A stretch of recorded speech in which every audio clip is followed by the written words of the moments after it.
Hello, everybody, and welcome to the very first TR Sports podcast. This is the very first one. We are starting from day one with zero audience, and I'm excited to bring this podcast to you.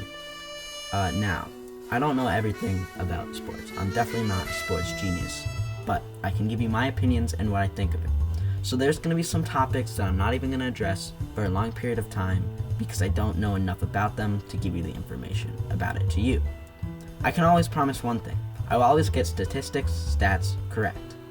So, before we actually start my opinionated podcast, I will start talking about some of the sports that happened this week that I don't know a lot about, and so let's jump into that. So, number one, boxing, big fight. You had Crawford versus, Khan, and, it was quite a fight. I mean, it was a big letdown to a lot of people that were really looking forward to this fight, and a lot of people said that Amir Khan really gave up the fight. You know, he got a low blow to the body. Even though he had a guard there, he did not seem to be able to take that shot, which I've seen a lot of opinions about that, and there are a lot of people are saying that, you know, as a boxer, you should be able to take those hits. And I kind of agree with you. Of course, if it's a $70 pay-per-view, there should be a big expectation for a great fight. But I feel like a lot of these big fights recently have been a letdown. And so that happened last night. That was a big thing. So Crawford wins. He was the favorite. Nothing crazy there. Another thing is Chris Sale has been struggling at the mound. What I can bring about that is I don't really have anything up close to me about that, but you know, his velocity has gone down a little, and he's got that massive contract. So a lot of times in the MLB, when players get big contracts like that, they don't always live up to it. And I think there's a bit of pressure there and a bit of not exactly having the same exact fiery stuff as he had last year. So that's the stuff that I wanted to address that I can't really give you a solid opinion on because I don't know a lot about it. But time to go on the main stories that we're going to be talking about today, and that is, to start off, the Sixers. The Sixers have gone up 3-1 on the Brooklyn Nets, and I'm primarily a Phillies Sixers fan, and so I really want to talk about a lot of Philly sports with you guys, so you're going to be hearing a lot of that on this podcast, as well as other teams, but this will be a big part of the podcast. Hey, I really can't help myself, so here we go. The Sixers went up 3-1 last night after a crazy game against the Nets where at times they just looked so sloppy. I feel like they really got saved by Embiid. You know, we got, at one point in the game, 6 points in a row. And I feel like Embiid really carried that team through a lot of the game. And Ben Simmons, man, he had 2 great games to start. But I was really impressed with the third game at Brooklyn, Embiid out. Simmons goes in, aggressive, attacks the paint. It is very frustrating for me to watch as a Sixers fan sometimes. Ben Simmons passing the ball in the half court when he has an open lane to the basket. And that's the thing, I feel like, especially when Embiid is in the game, Simmons is a lot less aggressive with it and really decides to stay back and not attack the hole, which, as you can see, when he's given the ball and when he's feeling it and when he's aggressive, he can drop 31 on you and lead you to a victory. So, the Sixers lost Game 1, won Game 2, won Game 3, won Game 4. So now they're up 3-1. As I said, Embiid played great. JJ Redick, he's just been kind of struggling this playoffs. He had a rough game yesterday. He had a big 3 at the end of the game, which really put the Sixers in a great position to win the game. But the game before that, he had 26 points, I think. And then, the game before that, he was just horrible. So JJ Redick having a up and down playoffs. We'll see where that takes him. Tobias Harris, again, another Sixer that had a slow start to the playoffs this year, but really had a good game yesterday and a good game before that. So he's taking shots too. I watched it and he was pulling up with confidence, even if it's a long 2, which I'm not a big fan of that shot. He's confidently taking those. So that is the Sixers. On to more NBA playoffs. The Portland Trail Blazers and the Oklahoma City Thunder. The series is 2-1 to Portland. Oh man, that is a incredible series to watch. I mean, you can see with the Sixers, there's beef with Jared Dudley and Ben Simmons, and that was great. That boiled over into a big fight in Game 4, and there was some serious words. Look, in the press conference that they said to each other, Dudley and Simmons, but the same kind of thing is going over with Lillard and Westbrook, and Lillard kind of is the one playing it cool, right? Because Dennis Schroeder did his Dame time celebration in the game, and Damian Lillard just kind of said, hey, where were you in Game 1 and 2 when Portland won? When in Game 3 you won, you used my celebration. So Damian Lillard's really trying to play it cool. Russell Westbrook has, he struggled the first 2 games, had bad shooting performances, but he really comes out in this Portland game against Westbrook. So that's another great playoff series. That's one of my favorite to watch right now. Now on to another thing that happened last night. Houston Jazz.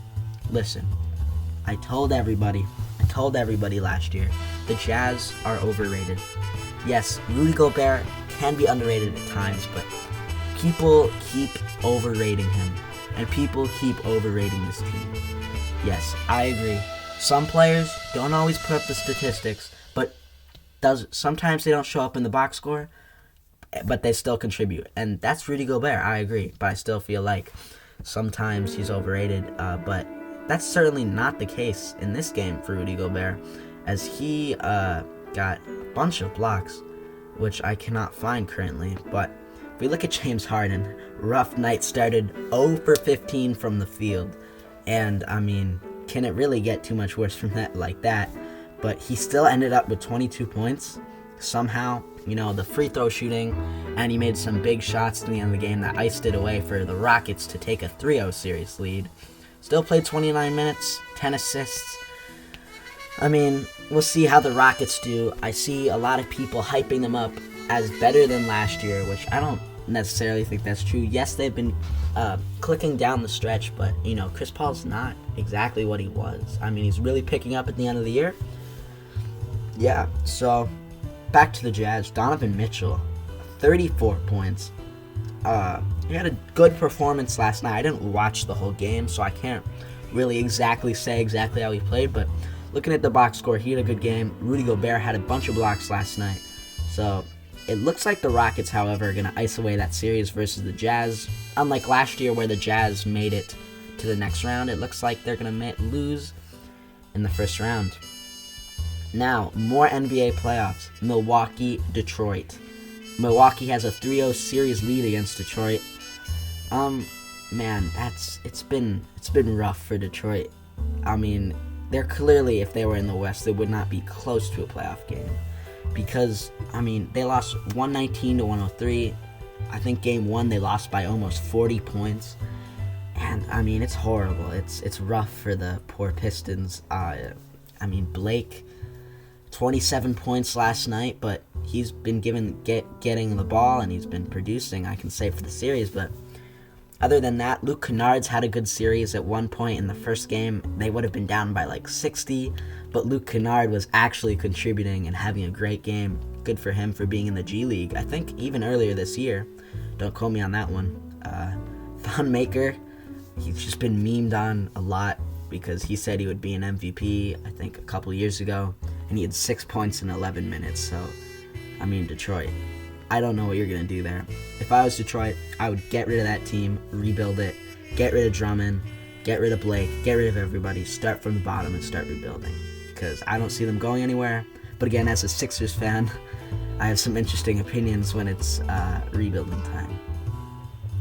Okay, here's our last NBA playoff game that we're going to cover, and then we're going to take a quick break, and then I will move into baseball and talk about some of the Phillies games and Aaron Nola.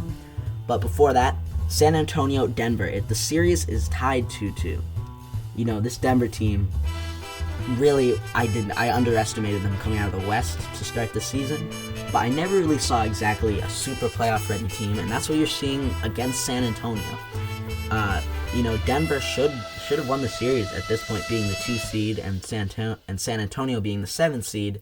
But Pop's a great coach, and he's done a great job putting this team together. And Derek Derek White, my bad, having a great series from being a G League player. He's killing it right now. I mean, he had 8 points last night.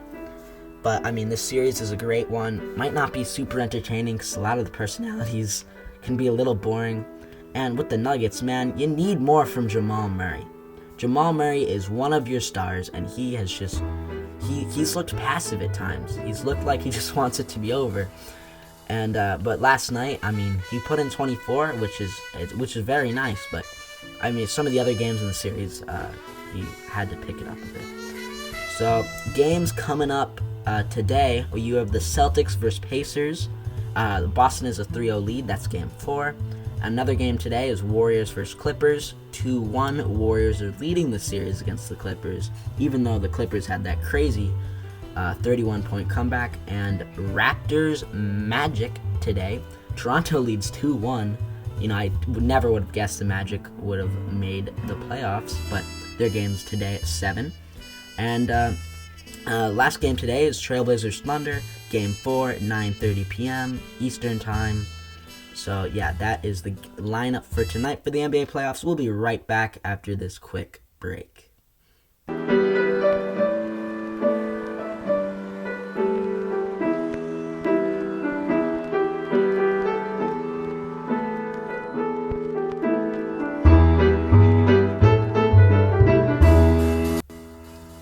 Hello, welcome back to the TR Sports Podcast. Hopefully you enjoyed that little music break. Now it's time to talk about baseball. We're going to start off with the Phillies. Aaron Nola. If you didn't know, Aaron Nola was a Cy Young candidate last year, and he was absolutely tearing it up. I thought he was going to win the Cy Young until his bad end half of last year. And now it's a new year, right? Coming off of a great season, he's had a terrible start to the season with a 7.45 ERA. I mean, there's no two ways about it. He's having a horrible season. And I mean, it's a time to hit the panic button is the question, because he looks absolutely horrible. I mean, he had a very bad 4 games in 2017, which wasn't last year, where he had a 7.33 ERA. But that year, he wasn't even close to being a dominant pitcher or a Cy Young candidate. So for me, I'm getting ready to hit the panic button, because he went up against Colorado last night, gave a performance, and I mean, the Phillies won 8-5, but I mean, it was nowhere near the performances you saw last year from Aaron. So if I'm a Phillies fan, if I was a Phillies fan out there, and I am a Phillies fan, I would start to get worried about Aaron Nola. And if we're going to go into more Phillies stuff, Bryce Harper, 5 homers on the year. I mean, he's absolutely killing it right now as a Philly. I mean, he's not really putting in all the great numbers. You know, he's got 5 home runs, but what he's really brought to that city has been a lot of promotion, and, you know, they've had sellouts, which they haven't had in a long time. But if we really want to talk about players who are actually killing it on the field, let's talk about Christian Yelich and Cody Bellinger, because, man, I'm telling you, every year this Brewers team is counted out, and that's this year too. I mean, he is so good. He's 6'4", so he's able to use some of that height to help him hit these homers. This man's got 13 homers. I mean, last night, 2 days ago, I mean, he had, I think it was last night, he had 2 homers in the same game. So, I mean, he's been crushing it, Christian Yelich. I mean, I'm willing to say, if he keeps this up, he will be better than Mike Trout in 5 years. I'm not ready to say that yet, but I feel like he's got the potential to, I mean, he's unbelievable. And same thing with Cody Bellinger. The thing about him, he had 45 homers, I think it was 45, in his first season as a Dodger. And the season after that was just horrible. Played really bad in the World Series against the Astros that year. So he's kind of had an up and down 3-year career in the majors, but he's having an incredible season so far this year, and is certainly an MVP candidate right behind Christian Yelich.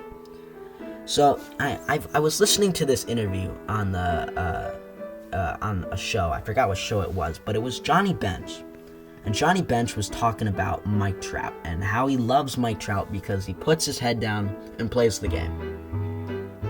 Now, the thing about that is the issue with baseball is people are getting carried away. Like, all the older people are always like, respect the game, just play, have respect to the other team. And Mike Trout does that. He just plays. The whole idea of Mike Trout being a kid playing, right, that's him. But the issue is baseball's having a hard time marketing. And Mike Trout is not a marketable player. He's just not. I'm sorry. He's not able to get other MLB fans, even though he's the best in the sport, to get other fans outside of the MLB fans inside the sport to enjoy the sport. And that's the issue, right? Is that our best player is not marketable. And you got old people like Johnny Bench saying that everyone should be like Mike Trout. And if everyone was like Mike Trout, attendance would go down year in year. So I just wanted to bring that up because that stuff really bothers me sometimes with respecting the game and put your head down and play. Like, I enjoy Tim Anderson. He got ejected for flipping his bat. And then he got drilled and ejected. He's just having fun. He hit a homer, and it was a great bat flip, by the way. But, the issue is that he doesn't have respect for the game, which is very frustrating at times, listening to people like Johnny Bench, who's a great catcher, don't get me wrong, but, he's had a rough, it's been rough with some of the player personalities recently, but guys like Aaron Judge, Lindor, and guys who like having fun, I like those guys. So that was our baseball part for today. I would go through baseball games today, but there's a lot. And so we'll be right back after this quick break, and we will be talking about the New York Giants and the NFL draft.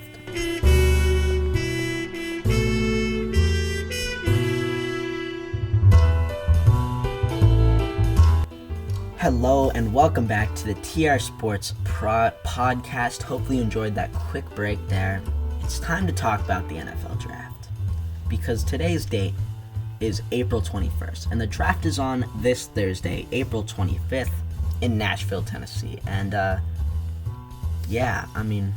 it's come up quickly, I have to say, and it's time to really decide for each team. They're really making their final preparations of who they're going to draft. Like, the Raiders sent their scouting team away for Mike Mayock, who's their GM, to take over scouting, and he said they don't have to be back until after the draft. So, this will be an interesting draft for sure. So, I want to start out, before we really get into the Giants, I have this mock draft. I have Chad Reuter, excuse me if I pronounce that wrong, mock draft up here. And I just want to look through his picks, and I will eventually, later this week, I think I'm going to come out with a podcast before the draft, a quick one, just summarizing my mock draft that I compile. So, here we go. Round 1, this was published April 19th, and my mock draft, as I said, will probably be out Thursday. I'll probably do a quick episode on the mock draft, but let's get through his mock draft that we have here. So, number 1, Kyler Murray to the Cardinals. I really like Kyler Murray. I feel like, yes, there are doubts about him, and I'm kind of skeptical myself, but I feel like if you have such an explosive athlete like him, you have to take him if you have the chance. So the Cardinals taking Kyler Murray, number 1. Do I think that's going to happen? So I do think that's going to happen. I mean, it could be a lot of misdirecting from the Cardinals, but I'm pretty sure that this is a done deal, that the Cardinals are set on Kyler as their quarterback.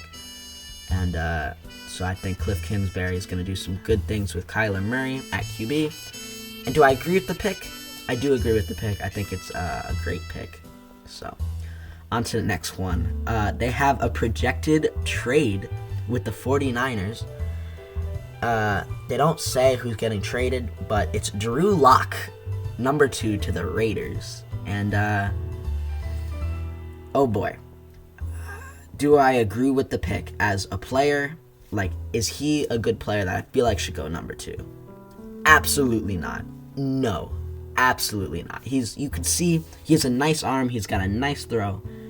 But like, there's much better talent than Drew Lock in this draft. And if I'm taking Drew Lock, I'm looking at 20s. I would take Drew Lock at the 20s. So I don't know what John Gruden's doing here. He's probably going to give up one of his firsts in this draft to move up, maybe both. So very skeptical of this pick, and I don't think this trade's going to happen.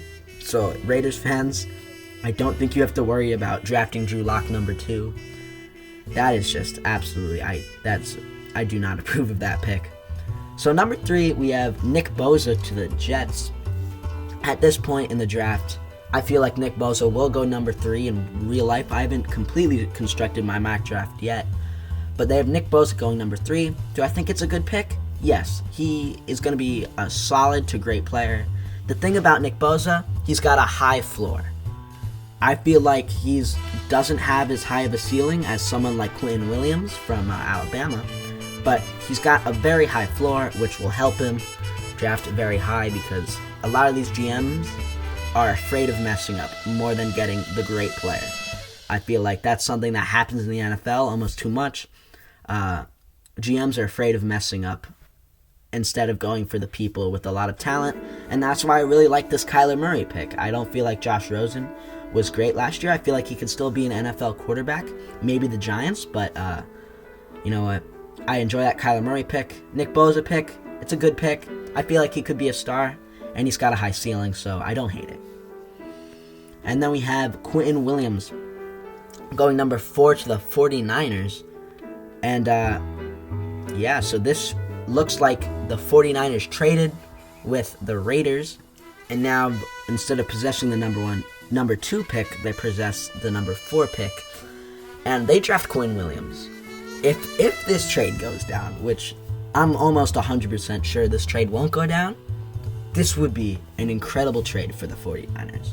They get what they need in a defensive player, defensive tackle, Quentin Williams, who's got a crazy ceiling. He's got the highest grade in the draft, and his floor it's not that low. And I mean, for me, I like the pick, I like the player, and I also like the trade for the 49ers and where it was selected. If Quentin Williams goes 4, someone's gonna get fired who did not draft Quentin Williams up there. So number 5, you have the Giants taking Daniel Jones at 5. Personally, for me, I really like Daniel Jones. I feel like he's the second best quarterback in the draft. If Kyler Murray wasn't on the board and I really needed a quarterback, I'd go with Daniel Jones. Listen, I like the player. I really like Daniel Jones. But from everything I've seen, do I think the Giants are going to take Daniel Jones at 5? No, I don't. I really don't think they're going to take him at 5. I feel like they're going to take a guy if, Quentin Williams and Nick Bosa are off the board. They're going to maybe get Ed Oliver, Josh Allen, Montez Sweat, right? Those guys I think they're going to pick at number 5. And I think they're actually going to get Daniel Jones later in the draft when they get up to their pick 17. I think that's when Daniel Jones will actually be picked. So I like the pick at 5. High. It's a high pick for Daniel Jones. But I like it. If I was the Giants and if this situation happened in real life, I would wait until 17 to pick up Daniel Jones, and I would probably pick Josh Allen out of Kentucky as my 5th pick.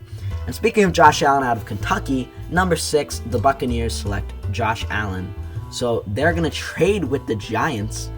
They're going to trade down. So the Giants got the Buccaneers pick, it looks like, and the Buccaneers traded with the Giants to number 6. They pick up Josh Allen. The thing about Josh Allen is he's really not an interesting player. There's nothing exciting about him. I don't think he has too high of a ceiling. I don't think he has too low of a floor. I think he's going to be a solid NFL player at the edge position. And I mean, do I like this pick? It's okay. It's an okay pick. I would pick personally Montez Sweat over him and maybe Ed Oliver. I'm not Josh Allen's biggest fan, but he had a great season at Kentucky, and we'll see how he does in the NFL. So the pick, it's okay. It's an okay pick. So we're going to stop here at number 7 with Ed Oliver to the Jaguars at 7. over Montez Sweat. Yes, Montez Sweat has some heart issues like Maurice Hurst had, but do I like the pick? It's okay. He looked like the number one pick at the start of the college football season. He kind of fell off a bit, but it's an okay pick. Again, I think he's got a relatively high ceiling, but I'm not sure if he'll ever really max that out in his floor. I can't. His floor is maybe average, maybe a little above average, so it's not a bad pick. And right after that, they have Montez Sweat 8, Dwayne Haskins 9.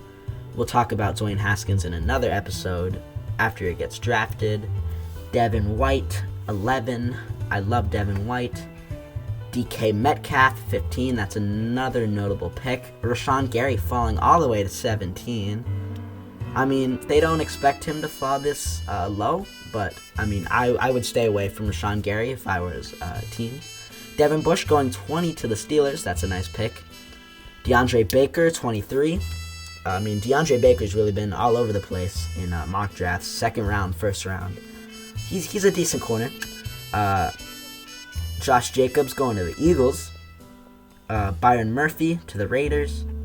Noah Fant to the Packers, and A.J. Brown rounding out the first round at 32. According to this NFL mock draft, if I had to rate this draft, I'd probably give this mock draft an A. No, I'll give it a B. This is a B mock draft. I don't think it's too accurate. I don't really think this is going to go down on draft night. But again, draft night trades are really hard to predict. So it's a decent mock draft. Now, before we end the episode out here, I really want to talk about the Giants. Just for a little. I want to talk about Dave Gettleman's comments about Eli Manning. And I want to talk about how sometimes we get a little confused as fans with comments like that. Dave Gettleman said that Eli Manning proved that he can be a good quarterback for the Giants going forward. And as a fan, first reactions to listening to it, not thinking too much into it, you're like, what the hell? Like, what is this guy going on about? What is he talking about? It's a really bad opinion and comment. Clearly, Eli Manning, maybe another year in the NFL as a starting QB. Maybe. But I want to say, sometimes when GMs make comments like this, it's smokescreens. They want to throw other GMs off. They want to throw the media off, right? They want to get a different image in your head than what's actually happening when they're coming up to the draft. Personally, do I think they're going to take a quarterback with their first pick, which will be the 6th pick? I don't. I don't think they're going to take a quarterback there. Do I think they might take 117? I definitely think it's possible. If I had to put my money on it, I would say they'd take a quarterback 17. A guy like Daniel Jones, I think, will still be there at that point.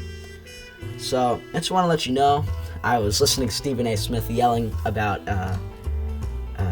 that Dave Gettleman comment, and as it's a horrible comment, but I just want to let you know he's probably not serious. I don't think he actually has confidence in Eli Manning like that, but yeah, that's what GMs do sometimes, throw smoke screens. So this concludes the very first podcast of the TR Sports. Yes, it's a little rough one. I didn't really have a schedule for this, and we'll be more clean, more formatted next time we go out and do this podcast. Starting from day one. Thank you guys for listening, and I will see you on Thursday with my mock draft. So long.